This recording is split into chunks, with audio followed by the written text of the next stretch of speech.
Oke, assalamualaikum warahmatullahi wabarakatuh. Apa kabarnya, sobat Villa sekalian? Nah, bertemu lagi di Share Your Opinion. Nah, kali ini teman-teman sekalian kita akan membahas tentang depresi. Teman-teman di rumah mungkin pernah merasakan depresi karena berbagai masalah. Nah, tapi di Share Your Opinion kali ini kita akan mengetahui apa sih itu depresi, dan teman-teman di luar sana kalau depresi biasanya ngapain gitu. Nah, kita akan cari tahu lebih jauh lagi. Oleh karena itu mari kita keluar tanya-tanya sama teman-teman. Let's go.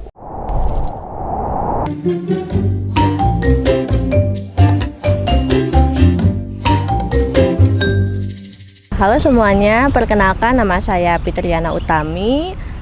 Dan saya Wulansari. Nama saya Rian Rahman. Saya Uli Ahmad Lubis.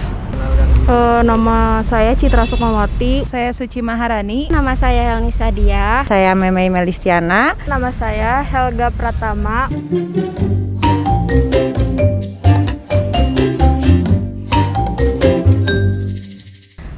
Saya dari Prodi D3 Keperawatan. Diulang ya? Dari Prodi D3 Keperawatan. Pekerjaan sekarang lagi bekerja sih. Agak tegang. Dan kegiatan sekarang berkuliah di Universitas Pendidikan Indonesia, Prodi Pendidikan Geografi. Kegiatan sekarang jadi mahasiswa Prodi Pendidikan Bahasa dan Sastra Indonesia. Kesibukan saya sekarang yaitu kuliah, kemudian mengikuti organisasi CDS dan ISMAKES, dan organisasi di kampus yaitu DPM. Iya, mungkin itu.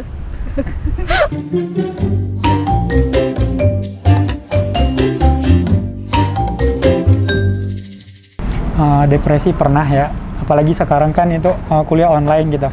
Jadi tugas lumayan banyak.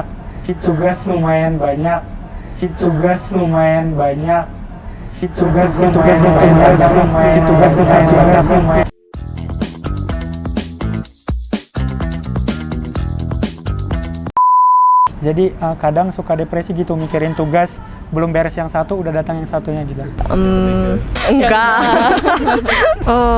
Pernah banget, apalagi kan sekarang baru masuk kuliah dan dulu sempat gap year. Depresinya tuh waktu belajar SBMPTN-nya sih. Sejauh ini belum sih buat ngerasain depresi mah. Iya, mungkin itu.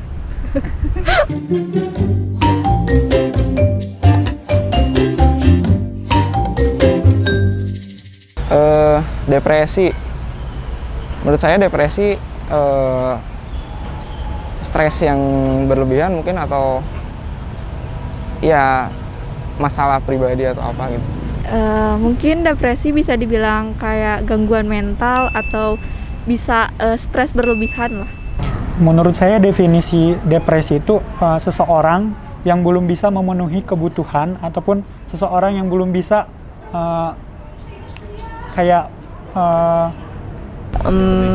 Diulang ya?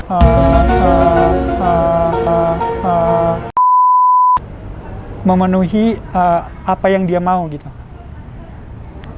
Jadi akibatnya karena dia belum mampu, mengakibatkan kepikiran terus depresi gitu. Kalau menurut aku depresi itu definisi gangguan kesehatan mental sih Kak, kayak gitu. Bukan gangguan kesehatan jiwa gitu, bukan, tapi mental. Menurut saya, depresi adalah keadaan atau situasi di mana seseorang tuh merasa putus asa gitu. Terus stres yang akhirnya ya gitu. Oh ya. Iya, mungkin itu. Kalau menurut saya definisi depresi itu Mulai ya? kayak gangguan mental seseorang gitu. Entah itu dari keluarga, teman, atau sekolah gitu. Iya, mungkin itu.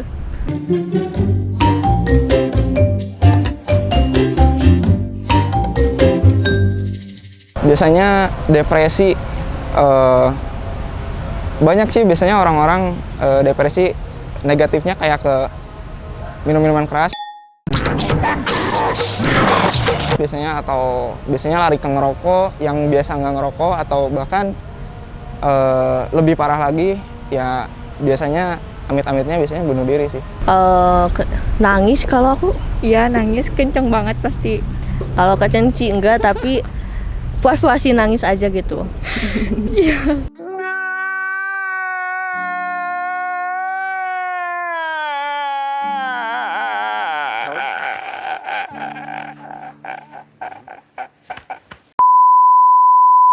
Kalau kegiatan negatifnya, ya biasanya kalau dia salah menggunakan kata depresi itu, dia bakal merusak dirinya sendiri. Contohnya, dia bernarkoba, menggunakan alat-alat terlarang gitu, atau bisa jadi dia masuk ke circle yang salah juga gitu.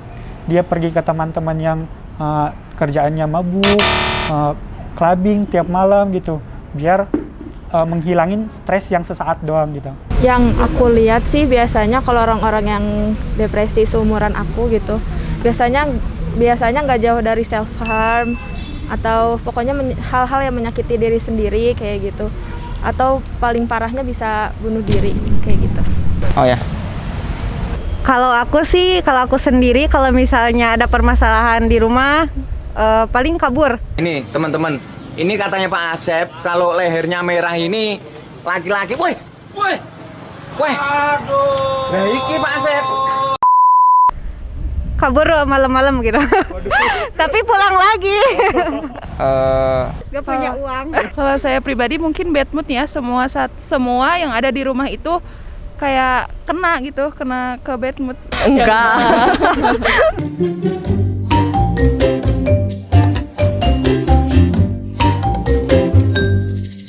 Gimana ya? Paling main keluar sih, healing gitu, jalan-jalan. Kegiatan positif menurut saya sangat banyak ya. Yang pertama itu healing, self healing dulu gitu. Cari tempat yang nyaman gitu. Pergi berlibur sendiri atau bersama teman-teman gitu. Banyak sih biasanya nyari-nyari kegiatan sama teman-teman mungkin biasanya yang paling banyak, atau biasanya banyak juga yang nyendiri ke tempat-tempat yang emang asri yang bisa bikin refresh otak, atau biasanya ya kebanyakan sama teman sih atau sama keluarga biasanya. Kalau gitu. Positifnya itu kayak kalau aku sih ya ambil wudhu gitu, baca Quran kayak gitu, karena emang buat dapetin ketenangan diri itu ya kayak gitu, baca Al-Quran. Mungkin cukup sama. Perbanyak kegiatan yang positif ya, kayak mengikuti seminar yang kayak gitu, terus kegiatan-kegiatan keagamaan juga bisa diikuti buat gimana ya, biar ada pencerahan aja gitu. Udah. Bentar. Ya, mungkin itu.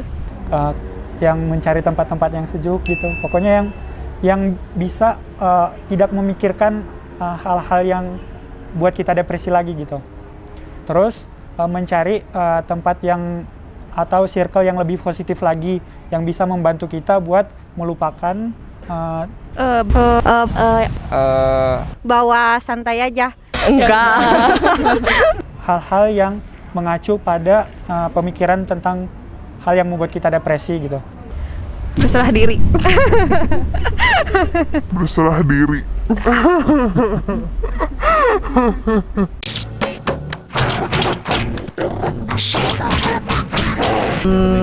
Oh ya. Ya, mungkin itu.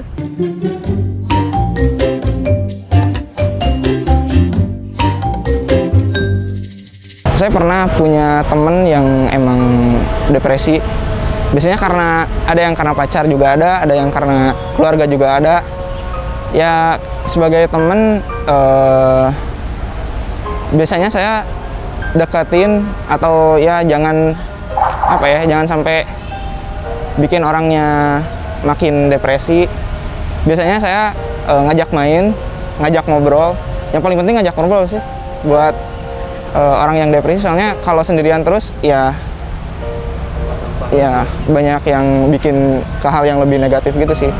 Jadi ya ngobrol yang paling jalan keluarnya sih gitu buat ini. Ya, mungkin itu. Buat teman-teman yang di luar sana yang lagi depresi, ayo dibangkitkan lagi pemikiran positifnya. Kita bisa melewati itu gitu. Itu mah cuman cobaan doang. Pasti seseorang diberikan cobaan itu pasti kita dipercayai untuk bisa merubah hal itu gitu. Jadi lebih dicari lagi hal-hal yang lebih positif. Jangan terus dipikirin masalah-masalah yang membuat kita menjadi depresi. Biasanya sih dengerin mereka cerita, kalau mereka butuh selalu ada gitu kitanya. Jadi jangan biarin mereka sendiri, karena orang-orang yang kayak gitu kan biasanya emang butuh orang buat tempat cerita, atau butuh orang emang ya pokoknya biar dia nggak jalan sendiri dan melakukan hal-hal yang tidak diinginkan kayak gitu. Mungkin kalau saya akan mengajak yang bersangkutan bercerita yang lebih seru gitu, terus mengajak bermain, mengajak healing gitu ke tempat-tempat yang mungkin bisa menyejukkan hatinya. Kalau saya sendiri, yang pertama selalu menemani sih itu. Selagi bisa mengasih solusi, kasih solusi aja. Yang terus kedua, tenangin temennya itu. Pokoknya selalu ada sama temen itulah. Kalau saya sendiri, saya selalu support, terus kasih tahu, terus motivasi dia bahwa emang harusnya mungkin jalannya kayak gitu, tapi setiap ada permasalahan jangan pernah diambil pusing gitu, bawa santai aja, jangan terlalu dipikirin gitu. Ya gitu. Pokoknya gitu lah.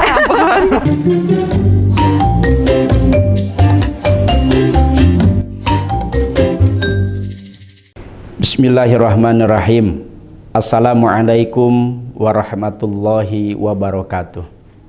Tidak ada satupun manusia yang tidak memiliki persoalan, yang tidak memiliki permasalahan di dalam kehidupannya, termasuk para nabi dan para rasul. Hanya saja tidak sedikit di antara kita sebagai kaum muslimin yang ketika diberikan berbagai macam permasalahan, diberikan persoalan, ujian maupun cobaan, yang kerap membuat kita stres, putus asa, bahkan sampai kepada depresi. Padahal Allah Subhanahu wa Ta'ala dengan kasih sayangnya senantiasa mengingatkan kepada kita semuanya melalui firman-Nya, la tai'asu min rahmatillah. Jangan berputus asa daripada rahmat Allah Subhanahu wa Ta'ala. Karena Allah Subhanahu wa Ta'ala memberikan permasalahan kepada kita, memberikan ujian cobaan kepada kita, itu sudah ditakar, sudah diukur sesuai dengan kemampuan yang kita miliki. La yukallifullahu nafsan illa wus'aha, karena Allah Subhanahu wa Ta'ala tidak membebani seseorang itu di luar kemampuannya. Nah, biasanya depresi itu terjadi satu, karena tidak siap menghadapi sesuatu yang tidak sesuai dengan keinginannya. Padahal di dunia ini mustahil semua keinginan kita bisa terwujud, karena ada saja yang tidak terwujud. Oleh karenanya, ana urid wa anta turid wa nahnu nurid wallahu yurid. Saya berkehendak, Anda berkehendak, kita semuanya berkehendak, Allah Subhanahu wa Ta'ala juga berkehendak. Hanya saja kehendak Allah lah yang pasti akan terjadi. Yang kedua, karena tidak ridho terhadap ketetapan Allah. Padahal Allah sampaikan di dalam Al-Quran, Kul la yusibana illa ma kataballahu lana. Katakanlah olehmu wahai Muhammad, tidak akan mengenai kita kecuali sesuatu yang telah ditetapkan oleh Allah Subhanahu wa Ta'ala kepada kita. Ridho tidak ridho, ketetapan Allah pasti akan terjadi. Hanya saja bedanya, faman rodiya falahu ridho, barang siapa yang ridho terhadap ketetapan Allah maka Allah ridho kepadanya. Waman sakhito falahu sukhtu, barang siapa yang murka tidak ridho terhadap ketetapan Allah maka Allah pun murka kepadanya. Yang ketiga, karena terlalu mendramatisir permasalahan yang sedang dihadapi. Oleh karenanya sesungguhnya bukan masalahnya yang menjadi beban untuk dirinya, tapi pola pikirnya, sikapnya yang mendramatisir, yang mempersulit permasalahan yang sedang dihadapinya. Yang keempat, tidak bisa mengevaluasi dirinya sendiri. Lebih cenderung menyalahkan kelemahan, ketidakmampuan dirinya, menyalahkan orang lain, atau bahkan menyalahkan Allah Subhanahu wa Ta'ala. Dia menganggap bahwa Allah Subhanahu wa Ta'ala itu telah melakukan kezaliman, telah melakukan ketidakadilan kepadanya.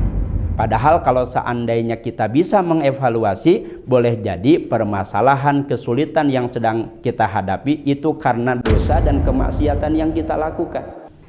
Yang kelima, karena tidak yakin kepada Allah Subhanahu wa Ta'ala, bahwa Allah itu zat yang maha besar, Allah zat yang maha kuasa, semua makhluk diurus oleh Allah Subhanahu wa Ta'ala, semua terjadi karena ketetapan yang sudah ditetapkan oleh Allah Subhanahu wa Ta'ala. Tidak yakin bahwa Allah itu satu-satunya zat yang bisa memberikan pertolongan kepada kita. Tidak yakin bahwa sebetulnya Allah lah satu-satunya zat yang maha tahu yang terbaik untuk kita semuanya. Maka siapapun di antara kita yang tidak memiliki kedekatan kepada Allah, yang tidak memiliki hati yang yakin kepada Allah Subhanahu wa Ta'ala, maka cenderung ketika dihadapkan dengan berbagai masalah, cenderung akan stres, putus asa, bahkan sampai kepada depresi. Adapun solusi terhadap depresi ini adalah satu, kita terus semakin meningkatkan keimanan kita kepada Allah Subhanahu wa Ta'ala, datangi ahlinya, dokter, psikiater, untuk berkonsultasi terhadap setiap permasalahan yang dihadapinya, dan jangan lupa minta doa terhadap orang tua kita dan guru-guru kita, para ustadz, para kiai, para ulama, sehingga dengan demikian insya Allah Allah Subhanahu wa Ta'ala memberikan kepada kita ketenangan, dijauhkan daripada depresi sekalipun kita dihadapkan dengan berbagai macam permasalahan. Wassalamualaikum warahmatullahi wabarakatuh. Nah, jadi itu teman-teman sekalian bagaimana tentang depresi tadi. Nah, sekarang udah tahu kan depresi itu apa, dan kalau depresi baiknya seperti apa ya. Semoga kita bisa menerapkan apa yang tadi disampaikan oleh Ustadz terkait dengan depresi. Semoga juga kita bisa lebih mengendalikan emosi kita agar tidak mudah depresi. Oke, terima kasih bagi teman-teman sekalian yang suka dengan video ini. Jangan lupa tekan tombol like. Jangan lupa yang belum berlangganan tekan tombol subscribe. Terima kasih telah menonton. Assalamualaikum warahmatullahi wabarakatuh.